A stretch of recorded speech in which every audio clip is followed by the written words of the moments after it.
अस्सलाम वालेकुम नाज़रीन, मैं आपका मेज़बान मोहम्मद शरफुद्दीन सच न्यूज़ में आपका इस्तकबाल करता हूं। आइए देखते हैं आज की अहम खबर। बेशरम, बेइंतहा और बेगैरत वाला बयान लोग देने से पीछे नहीं हटते। वहीं पर जो है हमारे गोशा महल के एमएलए हैं, उन्होंने जो दिल्ली में दंगे हुए, जो भगवा आतंकवादियों ने मजलूम आवाम को पीटा, मारा, कत्ल किया, उसको ये तारीफ कर रहे हैं और कह रहे हैं, शाबाशी दे रहे हैं कि आप लोगों ने बहुत अच्छा काम किया। और यहां तक कि ये भी कह दिया कि अमित शाह और मोदी जी पीछे नहीं हटेंगे, इन गद्दारों की चमड़ी उधेड़ देंगे। आखिरकार जो है इन भड़काऊ भाषण देने वालों पे शिकंजा कब कसेगा? इमरान प्रतापगढ़ी का एक जलसा हुआ था कुली कुतुब शाह गिरोह में। इमरान प्रतापगढ़ी ने जो है एक नज़म पढ़ते हुए कहा था कि हैदराबाद में शाहीन बाग अब तक क्यों नहीं बना, तो उनके ऊपर जो है 505 जैसे सेक्शंस लगाकर उनके ऊपर केस दर्ज किया गया। वहीं पर ये गोशा महल के एमएलए के ऊपर अब तक कोई केस क्यों दर्ज नहीं करवाया? क्या मुसलमान का दुश्मन है हमारे हैदराबाद में, या फिर जो है भड़काऊ भाषण देने वाले आपस में एक दूसरे से मिले हुए हैं?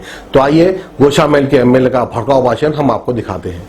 कल दिल्ली में नागरिक संशोधन बिल के खिलाफ षड्यंत्र पूर्वक धरना प्रदर्शन आगजनी की गई और इस आगजनी में, इस तोड़फोड़ में 4 लोगों की जान चली गई, जिसमें एक हेड कांस्टेबल रतनलाल और भजनपुरा, कविनगर, ब्रह्मपुरी, भोजपुरी और भी कई एरिया है जहां पर नंगा नाच खेला जा रहा है शांति दूतों द्वारा। दुकानें लूटी जा रही है, दुकानें जलाई जा रही है, आदमियों को मर्डर किया जा रहा है।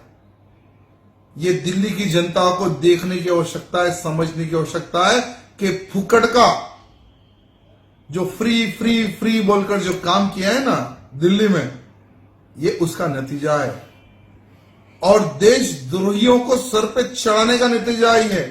मैं जैसे भजनपुरा और कविनगर, ब्रह्मपुरी, भोजपुरी के उन तमाम नौजवानों को धन्यवाद प्रकट करता हूं जो डटकर इन गद्दारों का सामना कर रहे हैं। डटकर, इसी तरह से डटकर अपने परिवार की, अपनी कॉलोनी की, अपने अपने क्षेत्र के वासियों की रक्षा करो।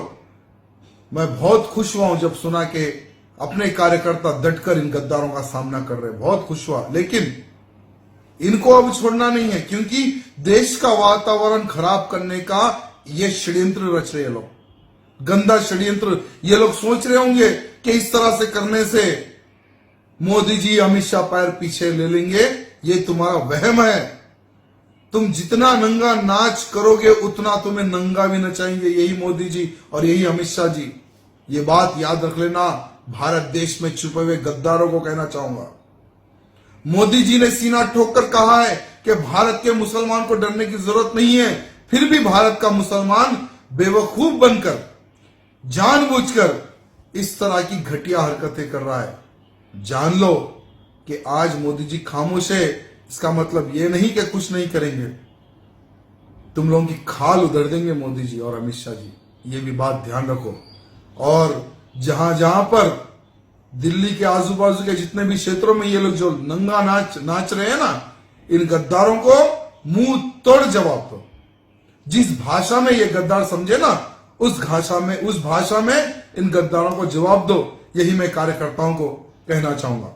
धन्यवाद। A1 टाउनशिप की एक और नई पेशकश। जहांगीर पीर दरगाह से 2 किलोमीटर पहले मल्टीनेशनल कंपनीज के करीब, जो कि बिल्कुल आबादी से लगा हुआ, बेंगलोर हाईवे से सिर्फ 5.5 किलोमीटर, बीटी रोड से लगा हुआ, तमाम डेवलपमेंट के साथ 5,50,000 में 100 गज का प्लॉट। A1 टाउनशिप में आपका ये छोटा सा इन्वेस्टमेंट आपका और आपके बच्चों का मुस्तकबिल बदल सकता है। आज ही तशरीफ लाएं और A1 टाउनशिप के इस प्रोजेक्ट से फायदा उठाएं। Office at pillar number 235, opposite fisheries department, Rajendra Nagar, Hyderabad.